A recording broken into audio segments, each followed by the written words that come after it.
So we're here in Glasgow for the climate talks, and the biggest thing that's at stake here, of course, is the future. I like to think of myself as the young person in the room, but actually there's a new generation that I think is really providing so much of the moral context and moral authority for the talks that are going on right now. And so I'm really glad to be joining Jerome Foster, a youth advocate and accomplished climate voice at 19 years old. Do I have that right? Yes. So you're making me feel really, really old here, but excited to have a chance to talk with you about what's going on. Maybe I'll start just by asking you, because you've been here from the very beginning of the talks, right? Yes. What have these last 2 weeks been like, and what do you think is the most important thing for people to understand who maybe are following this from half a world away? Absolutely. I think that for these past 2 weeks, it's been a mix of emotion. It's been a lot of hope. It's been a lot of ambition that we've been looking forward to. And I think we're coming to the reality that it's going to be some compromise, but we have to continue to be as progressive as possible. Yep. And in the last week, we've seen a lot of commitments from countries that haven't met the Paris Climate Accords. But in this last week, as the U.S. has come into the COP26 spaces, we've seen a change in tone and more around like leadership and how do we change the narrative around making sure that United States and high-emitting countries take that leadership role and envision what the world should do. Yeah, that's one of the things I've been noticing in the conversations I'm having with counterparts as I'm meeting transportation ministers from other countries is there's been this appetite for the U.S. to be at the table, right? Yes. And thankfully a lot of warmth welcoming us back after some years of lost time. Yes. But there's a huge responsibility that comes with that for the U.S. to really be driving, and it's as an administration part of what we're trying to do. Whenever we're asking anything of other nations, that we're leading by example. Absolutely. A big part of that's transportation, right? Where we've got the need to deploy electric vehicles, but also areas where there needs to be a lot of technological growth. A lot of people have been in an electric vehicle. Nobody's been in an electric airliner yet, right? So we've got to work on aviation with a whole new sense of urgency. And then part of our focus also is to give people alternatives, which includes making sure you don't have to have a vehicle to get somewhere. It's why transit and rail are such a big part of the bill. I heard, by the way, that you have a family relationship to American Rails. You're from an Amtrak family, is that right? Yes, my dad is a foreman for Amtrak, and he actually is like overseeing the transition for electric motors. Wow. And also works on emissions reductions for the diesel engines that they use all across the Northeast corridor of of the United States. What was it like growing up with that relationship with Amtrak? It was great. It was definitely like road trips every other weekend. Like we took 3-day train rides all across to California and just saw how great America was, and just it was amazing. Yeah. I always thought I was the biggest train guy I knew. And then I wound up in an administration led by President Biden, who was probably the biggest train guy around. I remember seeing him on the train when I was little. He would come on Amtrak train. My dad would be like, that's Senator Biden. That's Biden right there. Wow. And so even then, he was known for that. Exactly, yeah. He was known for it a lot. How do you think that background shapes the work that you're doing now? I think that background kind of frames all of our conversations here, because transportation is the foundation of how we're going to transition into a clean economy. Like, how do we transport people and make sure people are safe?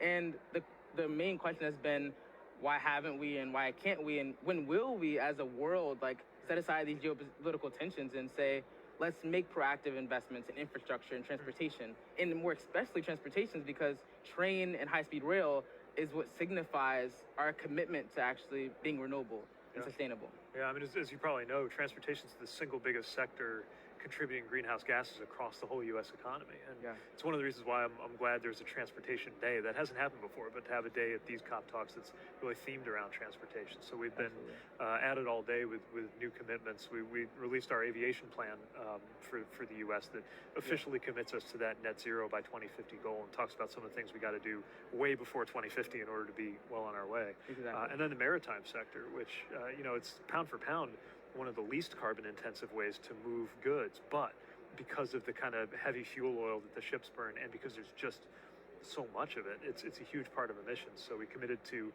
launching green shipping corridors today that I think is going to be really a great way to build some international energy on this. And I think it fits with what we're trying to do back home in terms of, like you're saying, right, more trains, more transit in cities too. And we're proud of the transit commitment that's here. Absolutely. So when you're talking with people from your generation, and I don't like admitting that I'm from a different generation than students now, but you were like running on youth for a while, like so, we were on Team Buttigieg. So I can still claim to be the young guy-ish. Exactly. But look, I mean, the younger you are, the more is on the line. And one of the things that's really impressed me about the advocates and activists here is that they're really calling, I think, anybody in a position of authority or responsibility to go further, do more, precisely because there's literally not even enough time to wait for people who are in high school and college now to be in elected positions later. I mean, it's literally the next 10 years are going to be pretty make or break. But how do you feel like the relationship between, I think, the very high expectations that we need to meet and maybe young people are also famously skeptical of government political action, its ability to even do anything. So how do you square those two things? And what are you kind of feeling among your fellow advocates? Yeah, I think being a young person and also working in advocacy, and I think I straddled it too. Like when I climate striked from the White House, I saw the public frustration around climate inaction. And I used to intern in Congress for Representative John Lewis.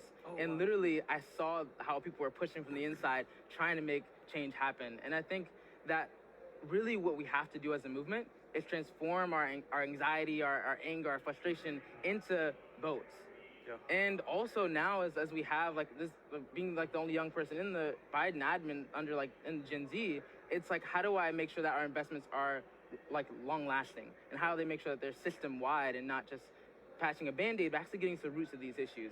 And I think that's the sentiment around young people has changed, is not just advocating for general climate action, but actually making sure that we really get to the roots of why the fossil industry is sponsoring talks like this and is stymieing real conversations around what the next decade must look like if we want to have a sustainable future. Yeah, that's a really important and a challenging question, right? I mean, obviously you need a business presence here because that's where a lot of the change has to happen. Yeah. But that can also raise some questions about, whether there's really an aggressive enough approach being taken. Absolutely. It sounds like you and your fellow advocates have kind of taken that challenge and that question head on. Yeah. What else do you think deserves more attention than it's getting, just based on, you've had the experience of seeing kind of 2 weeks worth of proceedings here? Is there anything you think folks at home just aren't really aware of that is worth paying more attention to? I think that, yes, there's been a lot that hasn't been talked about because climate is oftentimes seen as like an academic dilemma or a scientific problem, but not connecting it to everyday people and seeing that climate isn't just about our future, it's about right now, and it's about what do we do right now. Like these targets say 2050, and sometimes that lulls people into a false sense of security, thinking we have decades before anything will change, but we're seeing change all around us. And that's why the urgency is so pressing for COP26, because we can't wait for COP29 or COP31 to do something tangible. It's about that progressive, substantive change that we want from this COP right now. And I think also the conversation has to shift around frontline communities. Oftentimes we don't talk about frontline communities in a way that is actually constructive. We only talk about their suffering, and we don't talk about how we have to give aid and how we have responsibility as high-emitting countries, as the United States and our administration, to say, hey, we're going to look out for you because you're being impacted first and worst, but you've emitted the least. So we have to be a leader in our example of not just how we act nationally, but how we be the protector and the provider internationally as well. So it's a great parallel, I think, on the relationship between the conversations we're having domestically about equity, right? Yeah. And the global equity concerns that go with all of this. And I've been meeting with representatives of some of the developing countries today who are, as you say, I mean, on the front lines in terms of being impacted by it, but also, letting us know that they're going to need support in order to be able to do a part that they very much want to play, but are doing it with fewer tools. Absolutely.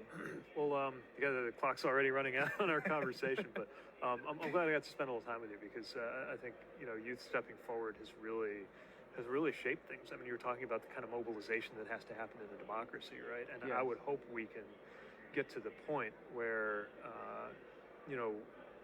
and you see it in some other countries where politicians across the spectrum are competing to show that they have the best approach on climate. Yes. And I think we need more of that kind of competition of ideas that takes as a baseline, right, as an assumption. That's the thing that's being debated, but it's a settled question that we've got to act, and we've got to act fast. Yes. And the only debate is over who's got the best plan or the best means to do it. Exactly. I think that'll bring us to a much healthier place.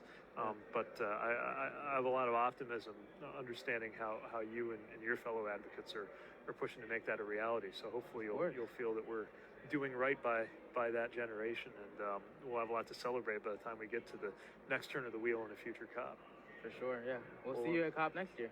Sounds good. We'll count on it. Yeah. Good stuff. Well, really impressed and really enjoyed the chance to talk to you. Thanks for doing this. Pleasure as well to speak with you here. All right. Thank you. That was great. Yeah. So felt well.